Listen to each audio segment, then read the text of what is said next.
Good Monday, everyone. Thanks for stopping by Garden State Weather and GardenStateWeather.blogspot.com, providing superior forecasting for the northern mid-Atlantic region 24 hours a day. I'm forecaster Robert Smith with a winter storm video forecast discussion as we exit one storm and go into another.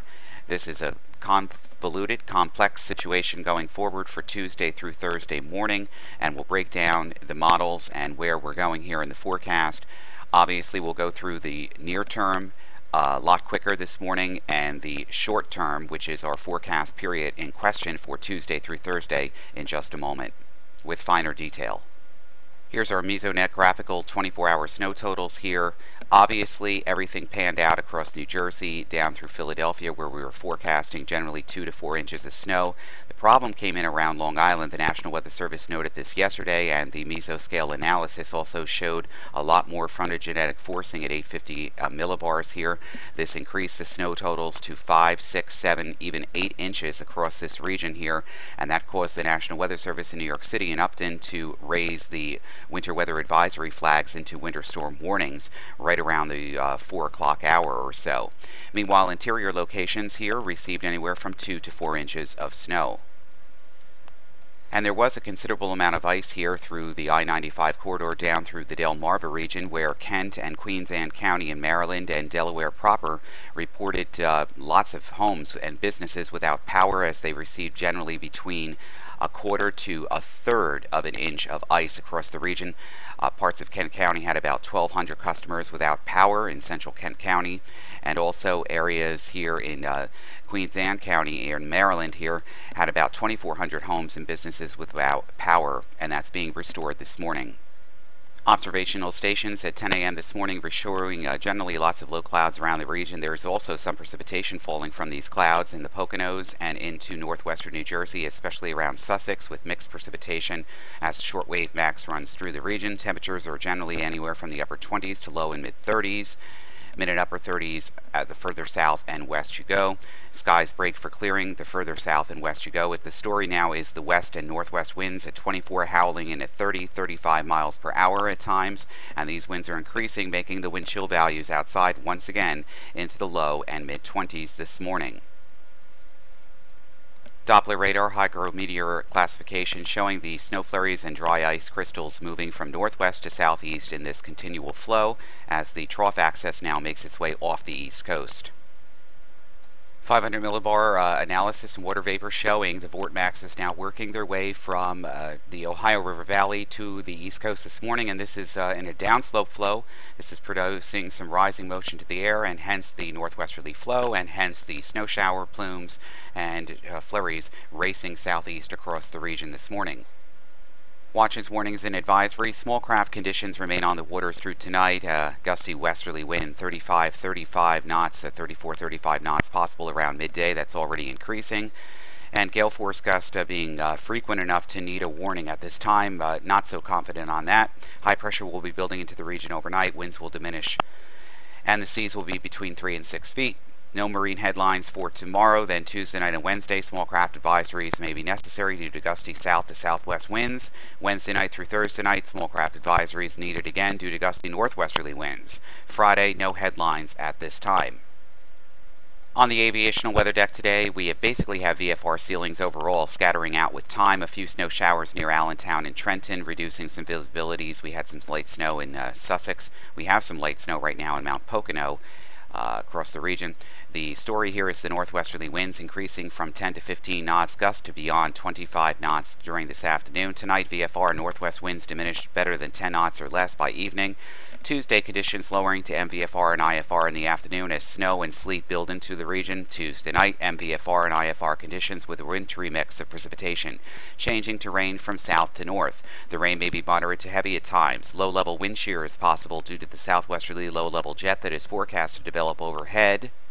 Wednesday, MVFR and IFR conditions and rain. The rain may be moderate to heavy at times, especially south of Philadelphia. Wednesday night, MVFR to IFR conditions and rain mixing with and changing to snow from north to south. Thursday, MVFR and IFR conditions in the morning, snow conditions improving gradually to VFR with lessening chance of snow in the afternoon. Thursday night and Friday, VFR. Busy forecast and continue to pull the hairs out here of my head as a forecaster. At Newark International this morning, 35 degrees, dew point 24, humidity 64%, wind northwest 22, howling in at 29 mile per hour gusts, visibility 10 miles, broken ceilings 3,500, 6,000, 24,000. Makes the wind chill feel like 23. The story for today under VFR conditions is the gusty winds, especially this afternoon. Now in Philadelphia right now, we have 37, dew point 29, humidity 72%, wind northwest 16. Overcast conditions with 22,000 scattered at 5,500, wind chill 28. The story today is the winds with VFR conditions. And the VFR conditions expand eastward. We have a little bit of MVFR, or actually IFR in Mount Pocono with light snow this morning, and that will be dropping off downwind over the next couple of hours. Latest morning passive visible satellite imagery shows the striations of the cold air advection moving into the region with snow showers across the northwest, and we're actually, even here at the Weather Center, we have a little bit of flurries outside as we find another vortex lifting through the region during this morning. Doppler radar is probably not going to show, the widespan scan is not going to show too much, but it is showing some of the flurry activity making its way from northwest to southeast. NAM 4 kilometer precipitation type and cloud type forecast and precipitation over the next 24 to 36 hours. This is off the 6Z run, off Penn State Z-Wall site. The 12Z run still coming in as of this broadcast. So flurries and then breaks of the clouds during this afternoon and evening, and that's our little window here. And then tomorrow we start increasing the cloud cover once again with isentropic lift, and we build the area of freezing rain, snow, and ice once again over the forecast region, quickly moving in on Tuesday afternoon and Tuesday evening's commute, especially by the later part of the evening. By 8 o'clock, 7 o'clock or so, should be precipitating in the form of snow, sleet, and freezing rain across the region. And then we just go over to rain as the warm air builds in across the region. But it's the front ends again which are loaded with moisture over a cold dome of air in place. Tricky forecast. 12Z 4 kilometer model guidance coming in from tropical Tibbets, and here is the dry air in place now. Here comes the ice and snow and rain by location as the first warm area of warm air advection moves across the region. This is the cold front that will be stalling to our south, and then we'll get a break in the action early on Wednesday morning, and then the front stalls to the south, and then precipitation begins to develop once again along it as the cold air begins to filter in, and this is where the problem in the forecast comes for later Wednesday night into Thursday morning. The Canadian RGEM from 6Z this morning, as the new 12Z model data is still coming in as of this broadcast, shows us that, here we go, with this snow on the front end and ice across the region on Tuesday night into Wednesday morning. Switches over to rain most sections, but north of 80 here we could still find a little bit more ice and snow across the region into the Hudson River Valley area, and a lot more rain coming in here on later Wednesday. Then a break in the action, cold front sinks to the south, and then the precipitation type changes within questions about location, timing, and amounts on the model guidance going into from Wednesday night into Thursday. GFS says we play it this way, with the ice and snow moving in, then changing rapidly to rain on Wednesday morning. This is off the 6Z run. Some of the rain could be moderate to heavy at times. Here comes the front. The precipitation begins to back build across the region as the front stalls to the south. Colder air and thicknesses begin to lower and move into the area. This causes the snow to break out now from the Delmarva, the Virginias, the Baltimore, Washington area, the Delmarva, southern New Jersey, central New Jersey up to 78, Trenton, Ewing, New York City, central and east ends of Long Island, but the model has then deepening or dampening out the precipitation as the front then moves further to the south and east. So the future forecast here for snow amounts across snow and ice amounts here over northwestern New Jersey into the New York City metropolitan area, the Hudson River Valley, and interior Connecticut are going to change as we find the models beginning to hinge on where the location of the antifrontal precipitation will be.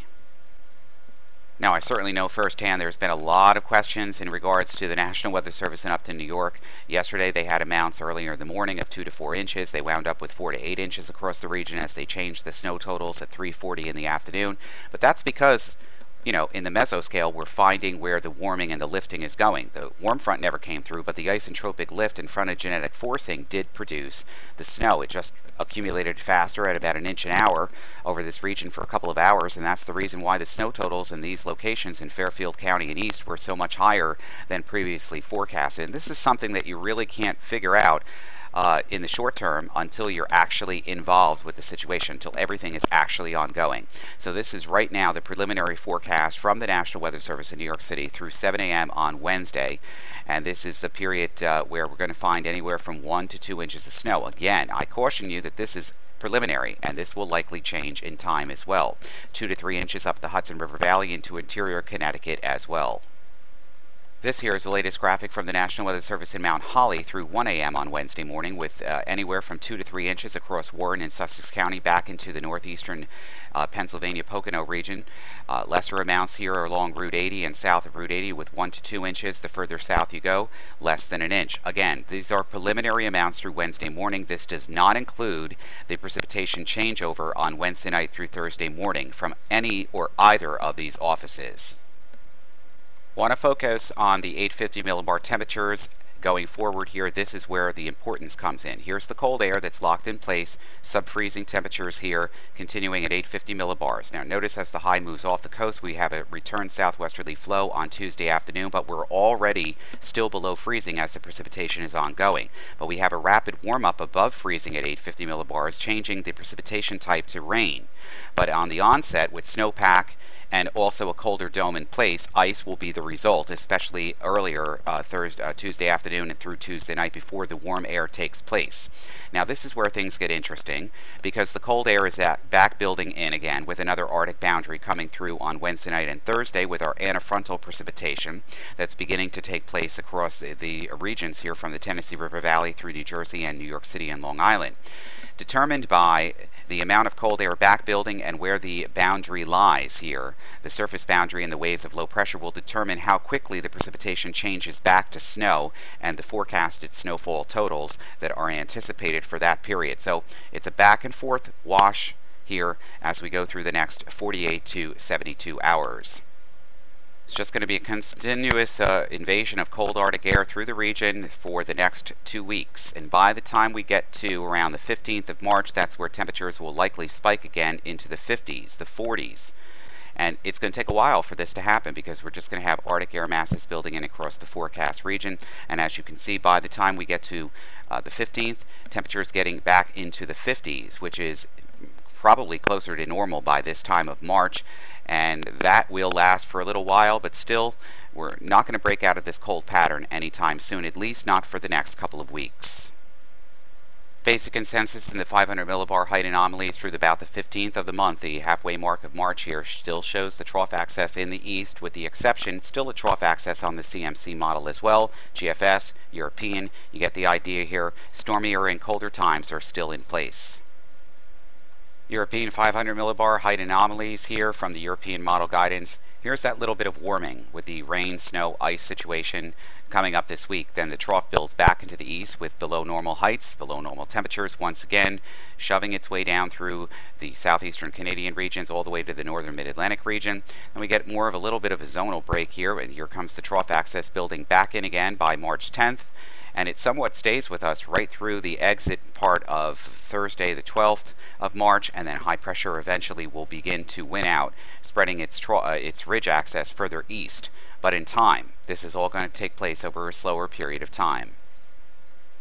Finally, today, the state of the stratosphere. As we go forward through the month of March, we still find the lower heights here in the poles as it continues to reach out for the other side of the pole here. And then cooling in the stratosphere begins to take hold as it's continuing to do so across northern America, southeastern Canada. And eventually, that means as the stratosphere cools, the troposphere warms. And by the end of the middle part of March, things really begin to shift around in our weather pattern, but not until then. So for everything live, it's Garden State Weather, gardenstateweather.blogspot.com, Twitter, Facebook, and Google+. I'm forecaster Robert Smith, and our live coverage continues on the apps drop-down menu from the Facebook page as well, and throughout both websites. We'll be back with video details tomorrow morning. For everything live, it's Garden State Weather. I'm forecaster Robert Smith. Make it a terrific Monday.